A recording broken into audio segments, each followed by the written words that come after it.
আমরা গ্রামের মানুষগুলো হচ্ছে একদম ফ্রি থাকি, আর সব থেকে ব্যস্ত থাকে হচ্ছে শহরের মানুষ।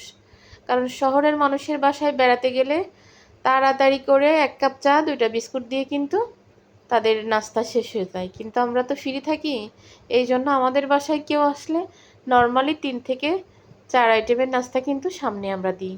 অনেক গ্রামের মানুষ হচ্ছে অনেক বেশি ফ্রি থাকে, এই জন্য তারা কিন্তু আপ্যায়নটা একটু বেশি করে। শহরের মানুষ অনেক বেশি ব্যস্ত থাকে, এই জন্য তাদের আপ্যায়নটা কিন্তু সীমিতর ভিতরে থাকে।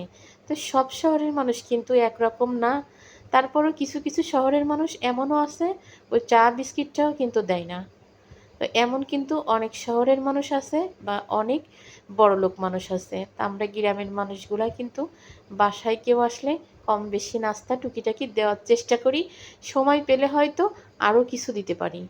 তা আসলে ছেলে ভিডিও করিছে, ছেলেকে দিয়ে করাইছে, আমি ব্যস্ত ছিলাম এদিকে, তো ছেলেই করে দিছে।